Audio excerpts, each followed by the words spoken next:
मसाले भोजन को स्वादिष्ट तो बनाते ही हैं, साथ ही साथ उसे पौष्टिकता भी प्रदान करते हैं। खाने में बहुतायत में प्रयोग होने वाले मसाले जैसे काली मिर्च, धनिया, लौंग, दालचीनी आदि महज हमारे खाने को लजीज और सुगंधित ही नहीं बल्कि सेहत को भी दुरुस्त रखते हैं।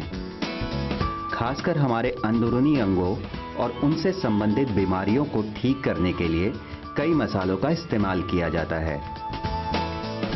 इन सभी इस्तेमालों का वर्णन प्राचीन आयुर्वेद में किया गया है। इन दिनों मसालों पर हुए कई शोधों में वैज्ञानिकों ने न केवल मसालों की स्वास्थ्य उपयोगिता को माना है बल्कि उन्हें दवाओं में शामिल करने का प्रस्ताव भी रखा है।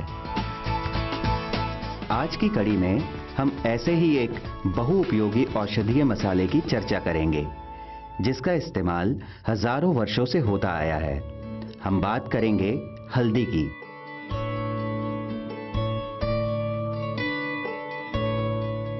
चटक पीले रंग के कारण भारतीय केसर के नाम से प्रसिद्ध हल्दी अपने सौंदर्यवर्धक और औषधीय गुणों के कारण रसोई की शान रही है। भारत में हल्दी का उपयोग हजारों वर्षों से होता आया है। हल्दी केवल भोजन बनाने में उपयोग की जाने वाली वस्तु नहीं है बल्कि इसके कई विशेष धार्मिक महत्व भी हैं। कोई भी शुभ काम हल्दी के बिना अधूरा होता है। हल्दी का जितना महत्व पूजा पाठ, शुभ कार्यों आदि में होता है उससे कहीं अधिक महत्व इसका चिकित्सा में है। आज हर घर में हल्दी स्वाभाविक रूप से उपलब्ध होती है। आइए नजर डालें इस बहुउपयोगी औषधि हल्दी और कृषि क्रिया पर। हल्दी की कृषि खुले खेत में आसानी से की जा सकती है। इसकी कृषि के लिए आपको ग्रीन नेट या फिर छायादार जगह का प्रबंध नहीं करना पड़ता। हल्दी के पौधों को जितनी अधिक धूप मिलेगी पैदावार उतनी ही अच्छी होगी। हल्दी की कृषि उष्णकटिबंधीय और उपोष्णकटिबंधीय क्षेत्रों में आसानी से की जा सकती है। भारत के अधिकांश राज्यों में हल्दी की कृषि के लिए अनुकूल तापमान उपलब्ध है। यही कारण है कि भारत के अधिकांश राज्यों में हल्दी की कृषि सफलतापूर्वक की जा रही है। भारत में हल्दी की व्यावसायिक खेती केरल, तमिलनाडु, कर्नाटक, उड़ीसा, महाराष्ट्र, गुजरात, आंध्र प्रदेश और पश्चिम बंगाल में की जाती है।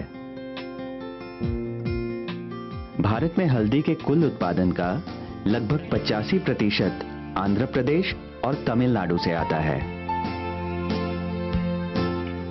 हल्दी की कृषि किसी भी कृषि योग्य मिट्टी जिसकी जल धारण क्षमता अधिक हो में की जा सकती है। भरपूर बढ़वार और उम्दा उत्पादन के लिए भूमि का उर्वर होना जरूरी है।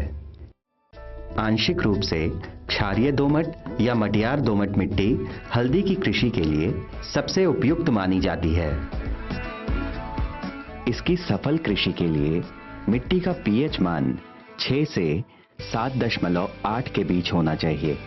कृषि विशेषज्ञों की सलाह अनुसार आपको किसी भी किस्म की खेती शुरू करने से पहले मिट्टी का पीएच टेस्ट जरूर करवा लेना चाहिए। पीएच टेस्ट करना एक महत्वपूर्ण क्रिया है। भारत में आज जगह जगह बने कृषि विज्ञान केंद्रों में मिट्टी की जांच की जाती है। यहां किसान की सहायता के लिए प्रशिक्षण तथा तकनीकी मदद भी दी जाती है। बहुत से ग्राम पंचायतों में पीएच जांच करने वाले उपकरणों को भी लगाया गया है जिससे किसान बड़ी आसानी से अपनी मिट्टी की जांच करा सकते हैं। यदि खेत की मिट्टी का पीएच स्तर संतुलित ना हो तो किसानों को जैविक खाद का अधिक इस्तेमाल करना चाहिए। जैविक खाद के बेजोड़ फायदों को किसान आज बखूबी समझते हैं और हमारे कृषि विज्ञान केंद्र से जैविक विधियों के फायदे और इस्तेमाल की जानकारी भी मिल जाती है। हल्दी को जो है वो समुद्र तल से लगभग 1500 मीटर की ऊंचाई तक उगाया जा सकता है। विभिन्न तरह की जो हमारी उष्णकटिबंधीय वातावरण है उसमें हम इसको उगा सकते हैं। इसकी जो कुछ प्रमुख प्रजातियां हैं उनमें जैसे मेघावन है, राजेंद्र सोनिया है, सुगंधा है, सुगंधम है, सुवर्णा है। तो इन प्रजातियों को जो है किसान भाई जो हमारी उन्नतशील प्रजातियां हैं उनका उपयोग कर सकते हैं। और इसकी खेती जो है वो लगभग सभी तरह की मिट्टी में की जा सकती है, लेकिन बलुई दोमट मिट्टी जिसमें जीवांश की मात्रा अधिक हो और उसमें जल निकास उचित हो। जल भराव वाली मिट्टियों में जगहों पर इसकी खेती नहीं की जा सकती है, क्योंकि उससे जो उसका कंद है, राइजोम है, वो सड़ जाता है। हल्दी के पौधे अधिक मात्रा में भूमि से पोषक तत्व खींचते हैं, इसलिए साइड ड्रेसिंग के तौर पर नीम लेपित यूरिया को जड़ों के आसपास डाल देना चाहिए।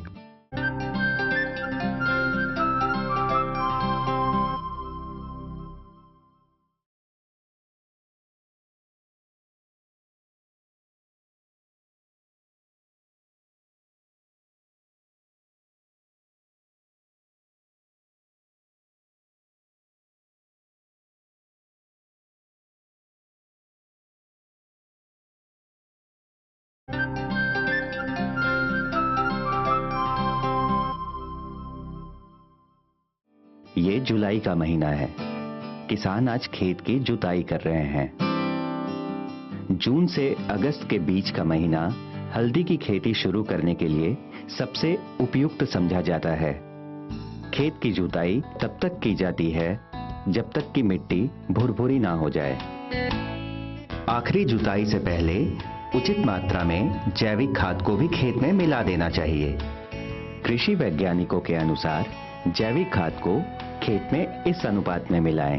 सड़ी हुई गोबर की खाद 4 से 5 टन प्रति एकड़, फास्फोरस 25 किलोग्राम प्रति एकड़, नाइट्रोजन 60 किलोग्राम प्रति एकड़, पोटेशियम 50 किलोग्राम प्रति एकड़। नाइट्रोजन को 3 हिस्सों में बांट लें। 30 किलोग्राम मेड़ बनाते समय, 15 किलोग्राम रोपाई के 30 दिनों बाद और बचे हुए 15 किलोग्राम रोपाई के 3 महीने बाद डालें। मृदा परीक्षण में अगर आयरन की कमी हो तो आयरन सल्फेट का छिड़काव कृषि विशेषज्ञों की सलाह अनुसार जरूर करें, नहीं तो फसल जल्दी सड़ सकती है। हल्दी से प्राप्त होने वाली औषधीय तेल और गुणवत्ता को बढ़ाने के लिए सल्फर या गंधक का प्रयोग 1 किलोग्राम प्रति एकड़ के अनुपात में अवश्य करें।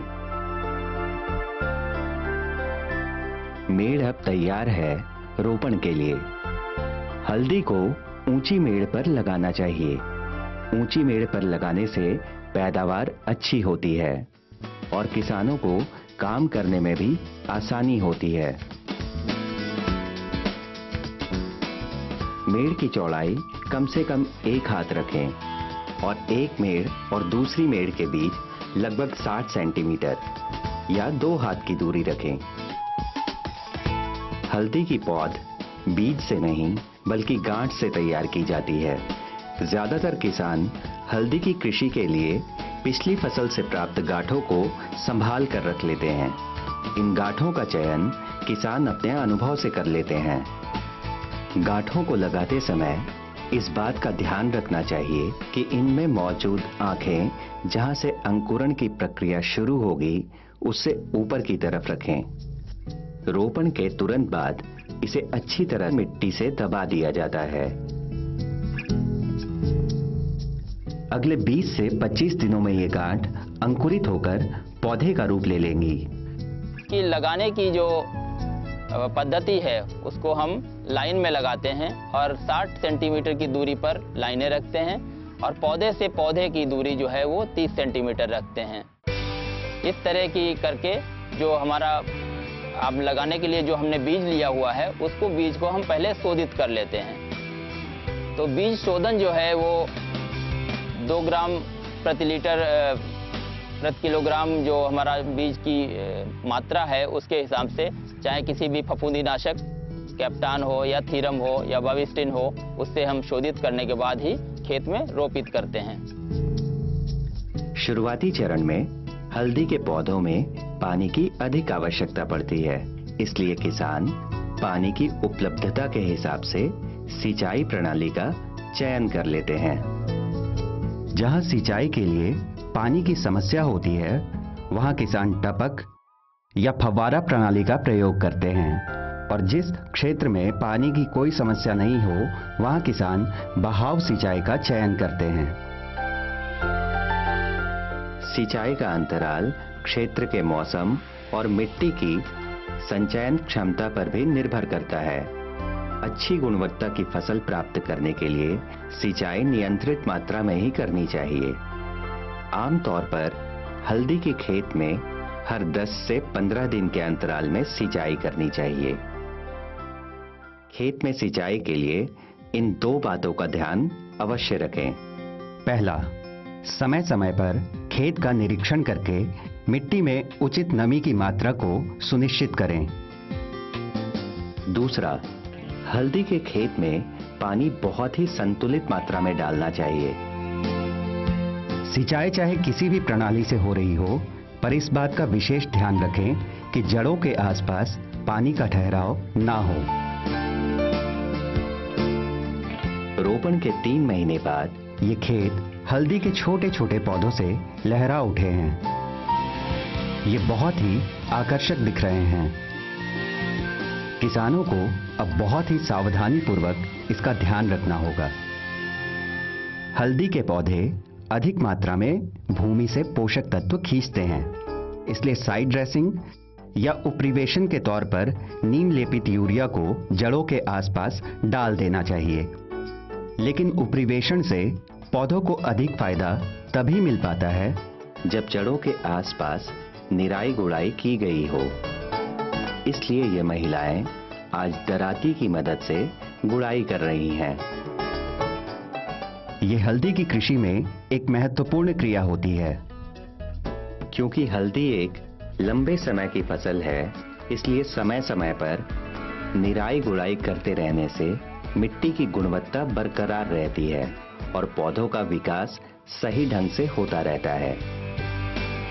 निराई गुड़ाई करने के बाद अब ये महिलाएं जड़ों के आसपास नीम लेपित यूरिया डाल रही हैं। हल्दी के खेत में प्रति एकड़ 65 किलोग्राम नीम लेपित यूरिया का छिड़काव करना चाहिए। निराई गुड़ाई और उपरिवेशन करके किसान अच्छी फसल को सुनिश्चित करते हैं। उपरिवेशन या साइड ड्रेसिंग आपके खेत की मिट्टी की उर्वरा शक्ति पर निर्भर करती है।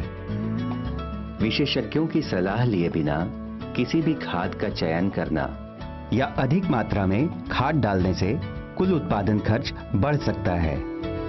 इसलिए आपको अपने नजदीकी कृषि विज्ञान केंद्र जाकर कृषि विशेषज्ञों की सलाह लेनी चाहिए।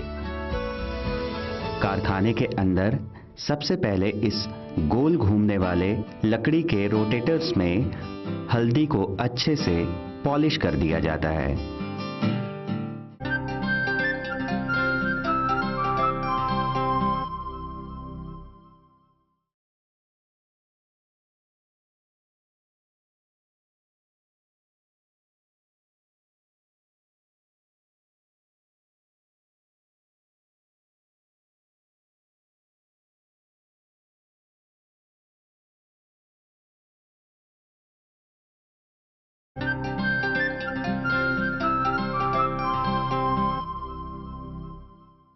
हल्दी में ये देखा गया है कि जो चित्तीदार बीमारियां पत्तों पर गोल पीले धब्बे पड़ जाते हैं, वही उस तरह की बीमारियां आती हैं। तो उसके लिए आप डाइथेन M45 मैंकोजेब जो है उसका 2 ग्राम प्रति लीटर पानी में घोल करके 500-600 लीटर पानी जो है प्रति हेक्टेयर की दर से लगता है, तो उस हिसाब से आप घोल बनाकर उसका छिड़काव कर सकते हैं। यदि जैविक कीटनाशक का छिड़काव आपने समय रहते कर लिया तो बाद में आपको रासायनिक कीटनाशक की जरूरत नहीं पड़ेगी।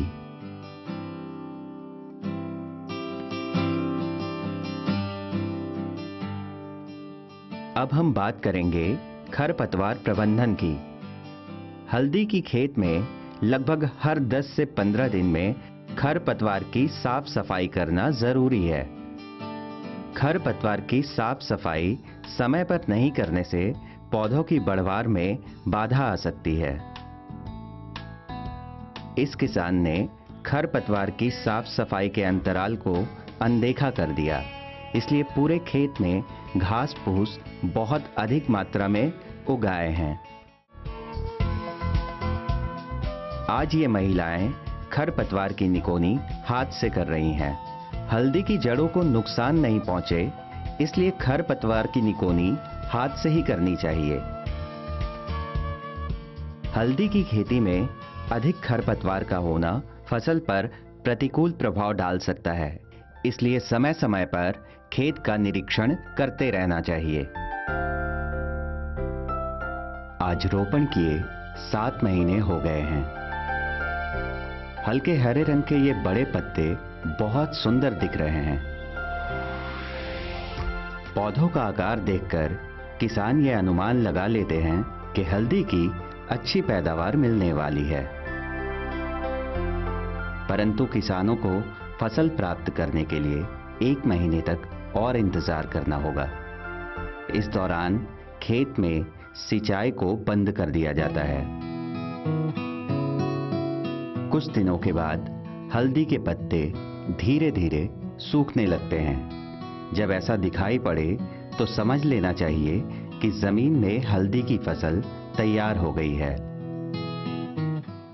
अब कटाई का समय नजदीक आ चुका है। आमतौर पर हल्दी की फसल 8वें या 9वें महीने में तैयार हो जाती है।